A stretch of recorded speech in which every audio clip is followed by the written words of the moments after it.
Bonjour chers amis, nous sommes le 17 avril 2020, rendez-vous du matin. Bonjour chers amis, les frères, les enfants. Étant pâtissier, je ne saurais vous conseiller de vous essayer à la pâtisserie avec ce confinement. Gâteaux, tartes, tous ordres, et pourquoi pas aussi la cuisine. Il existe tellement de recettes sur YouTube et c'est aussi des moments agréables et conviviaux. Amen. Nous allons lire le psaume 15. Et prenez bien note sur tout ce qui va être dit ce matin. Ô Éternel, qui séjournera dans ta tente, qui demeurera sur la montagne sainte, celui qui marche dans l'intégrité, qui pratique la justice et qui dit la vérité selon son cœur. Il ne calomnie point avec sa langue, il ne fait pas de mal à son semblable, il ne jette point l'opprobre sur son prochain, il regarde avec dédain celui qui est méprisable, mais il honore ceux qui craignent l'Éternel. Il se rétracte point s'il fait un serment à son préjudice. Il n'exige point d'intérêt de son argent, il n'accepte point de don contre l'innocent. Celui qui se conduit ainsi ne chancelle jamais. Amen. Alors nous allons prendre notre petit chant. Chante mon âme. Chante mon âme, chante, il est le Créateur. Chante mon âme, chante, il est le Créateur.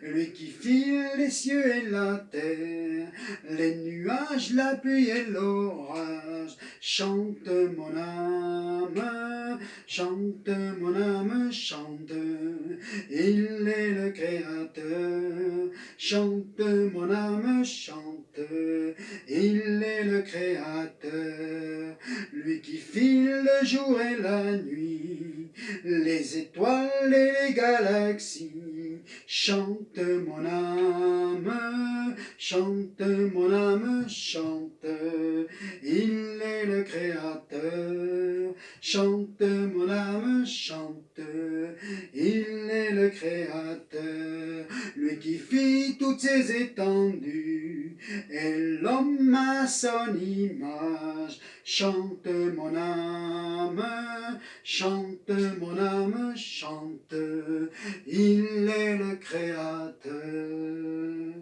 Amen, nous continuons dans les psaumes ce matin, et nous allons prendre le psaume 16, et que nous revisiterons avec une autre version point par point. Garde-moi, ô Dieu, car je cherche en toi mon refuge. Je dis à l'Éternel, tu es mon Seigneur et tu es mon souverain bien. Les saints qui sont dans le pays, les hommes pieux, sont l'objet de toute mon affection. On multiplie les idoles, on court après des dieux étrangers. Je ne repens pas leur libation de sang, je ne mets pas leur nom sur mes lèvres. L'Éternel est mon partage et mon calice, c'est toi qui m'assures mon lot. Un héritage délicieux m'est échu, une belle possession m'est accordée. Je bénis l'Éternel, mon conseiller, la nuit même mon cœur m'exhorte. J'ai constamment l'Éternel sous mes yeux, quand il est à ma droite, je ne chancelle pas. Aussi mon cœur est dans la joie, mon esprit dans l'allégresse, mon corps repose en sécurité. Car là, tu ne livreras pas mon âme au séjour des morts, et tu ne permettras pas que ton bien-aimé voie la corruption. Tu me feras connaître le sentier de la vie. Il y a d'abondantes joies devant ta face, les délices éternelles à ta droite. Amen. Les 3 derniers versets nous parlent de Christ. Amen. Nous allons les prendre un par un et gardez votre Bible ouverte. Au verset 1, c'est le mot refuge. Oui, Christ est ma protection, ma forteresse. Romains 8, 35 nous dit, qui nous séparera de l'amour de Christ? Est-ce les tribulations, l'angoisse, la persécution, la faim, la nudité, le péril ou l'épée? Et Matthieu 28 nous dit, je serai avec vous tous les jours jusqu'à la fin du monde. Si aujourd'hui tu te tournes vers Christ, il sera tous les jours avec toi. Verset 2, je dis à mon Seigneur, tu es mon plus grand bonheur. Romains 4, 7 et 8 nous dit, heureux sont dont les fautes, les iniquités sont pardonnées et dont les péchés sont couverts. Heureux l'homme à qui le Seigneur n'impute pas son péché. Amen. Ça, c'est la joie de notre salut. Si tu te tournes vers Christ, alors tu vas être libéré. Et la joie du salut sera ta force. Et tu seras un homme heureux parce que tu seras un homme pardonné. Verset 3. Mon affection, c'est un conseil que l'on trouve dans toutes les Écritures. L'affection de Dieu pour nous et l'affection de nous les uns envers les autres. Amen. Et nous allons prendre pour cela 2 Corinthiens, chapitre 7, verset 15. Il s'agit de Tite. Regardez ce que dit. Il éprouve pour vous un redoublement d'affection au souvenir de votre obéissance à tous. Amen. Un redoublement d'affection. Et 2 Pierre 5,14 dit, saluez-vous les uns les autres et faites-vous un baiser d'affection. Que la paix soit avec vous tous. Amen. C'est un amour sincère et vrai que Dieu veut en travers ses disciples dans les assemblées. Amen. Et c'est la recette de la bénédiction, de l'exaucement et du miracle. Amen. Verset 4.